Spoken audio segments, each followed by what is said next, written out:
Hello friends. आपका जेके biology class में स्वागत है। और आज के हम इस वीडियो में जेनेटिक्स के क्वेश्चन पैटर्न का एनालिसिस करेंगे।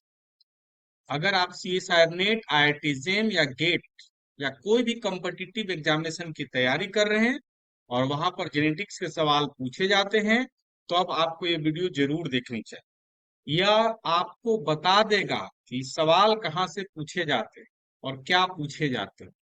और आइए हम इस वीडियो को ध्यान से देखते और समझते हैं। पहला चीज कि अगर आप जेनेटिक्स को समझना चाहते हैं तो दो बातें पहली समझ में आनी चाहिए। पहला कि गैमिट का फॉर्मेशन कैसे करें, और दूसरा जब गैमिट बन जाए तो उसको कैसे जेनेटिक क्रॉस करें। ये दो बातें, तो ये बातें किसी भी एग्जामिनेशन में जरूर पूछी जाती है। गैमिट फॉर्मेशन में अगर आपके पास कोई जीनोटाइप दिया हुआ है तो दो तरह की परिस्थितियां हो सकती है। या तो इंडिपेंडेंस स्टेटमेंट या लिंकेज की बात कर रहा है, तो उसे गैमिट फॉर्मेशन कैसे होगा आपको जानना चाहिए, और फिर उसका जेनेटिक क्रॉस कैसे करें। ये दो बात है। और खास करके क्या एग्जामिनेशन में सवाल पूछे जाते हैं कि आप जीनोटाइप ऑफ पेरेंट्स को बताइए, ऑफ स्प्रिंग के जीनोटाइप को। दूसरे तरह का से भी पूछ सकते हैं इसको कि अगर पेरेंट्स ऐसे हैं तो ऑफ स्प्रिंग क्या होगा, और ऑफ स्प्रिंग ऐसा है तो उनका पॉसिबल पेरेंट्स का जीनोटाइप क्या होगा। और खास करके इस तरह के आरएच फैक्टर और ब्लड ग्रुप के रिलेशन से सवाल खूब पूछे जाते हैं, या किसी तरह का बेसिक जेनेटिक क्रॉस आपको आना चाहिए। दूसरा जो सवाल की अगर हम बात करते हैं तो आपको कॉम्प्लीमेंटेशन टेस्ट और टेस्ट क्रॉस के बारे में बेसिक आइडिया होना चाहिए कि डिस्कस करते क्यों है और इससे क्या पता चलता है, और रियल में हमको करने की जरूरत पड़े तो कैसे करें। जीन इंटरेक्शन से सवाल आते हैं, एलिलिक और नॉन एलिलिक जीन इंटरेक्शन। अगला सवाल जो पूछा जाता है जानना चाहिए डोजेज कंपोजिशन। डोजेज कंपोजिशन कहने का मतलब क्या कि फीमेल में दो कॉपी एक से एक्स होता है, तो क्या उसमें ज्यादा प्रोटीन बनेगा एक्स पर जो जीन है? नहीं, ऐसा नहीं। एक जीन को इनएक्टिवेट कर दिया जाता है जिसको हम बार बार डिलीट करते हैं। और साथ साथ ही जिसका पैटर्न उल्टा हो जाता है, फीमेल में अगर एक्स वाई है, फीमेल में एक्स एक्स है और मेल में एक्स वाई है, तो वहां पर क्या किया जाता है, वाई की जो एक्टिविटी है वो बढ़ जाती है। एनीवे हम अपने मुद्दे पर आते हैं। तो आपको सेक्स लिंक कैरेक्टर के बारे में भी आपको जानना चाहिए। इस तरह के क्रॉसेस टीएच मॉर्गन ने पहले रिपोर्ट किया था। और आई कलर के से डिफरेंट तरह का जो आई कलर के जो जीन थे वो कहाँ पर मौजूद होते हैं, एक्स क्रोमोजोम्स पर। तो उन्होंने बताया कि देखिए सेक्स लिंक कैरेक्टर है आई कलर।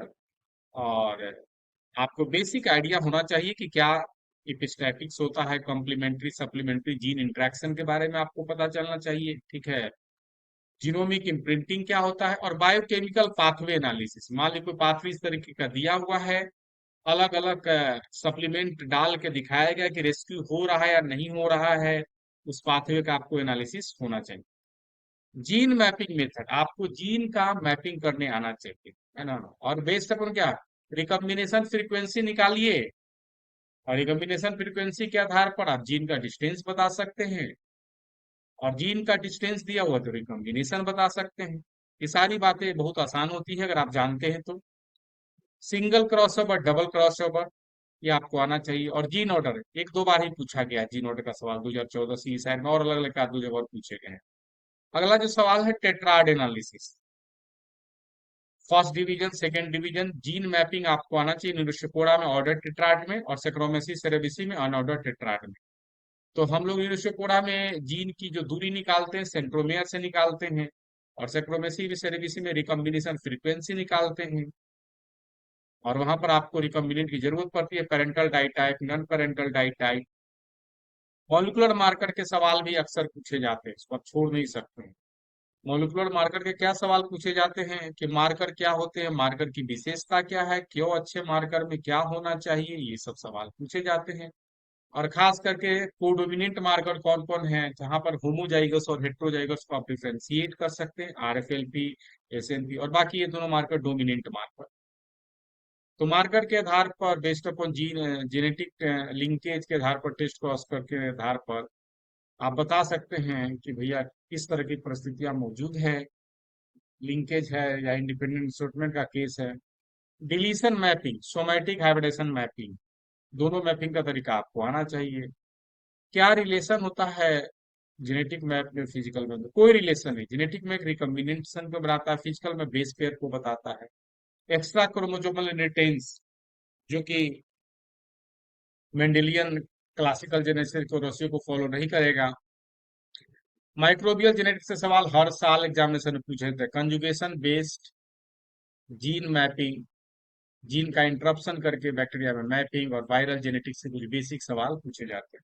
और अगला सवाल जो अक्सर पूछा जाता है पेडिग्री से, कि क्या पेडिग्री है, पेडिग्री का क्या मतलब कैरेक्टर है, ऑटोजोमल है, सेक्स लिंक है, डोमिनेंट है, रिसेसिव है, वाई लिंक्ड इनहेरिटेंस है, या माइटोकॉन्ड्रियल इनहेरिटेंस है, यही सब तो सवाल पूछा जाता है। क्वांटिटी जेनेटिक्स में क्यूटीएल क्या होता है, क्वांटिटी ट्रेट लोगाई क्या होता है, पॉलीजेनिक इनहेरिटेंस क्या होता है, हेरिडिटी क्या होता है, ये आपको जानना चाहिए। Mutation, different kinds of mutation, और कैसे आपको रिवर्स करेंगे, म्यूटेशन को रिवर्सल करेंगे, कौन कौन म्यूटाजेनिक होता है, ये आपको आना चाहिए।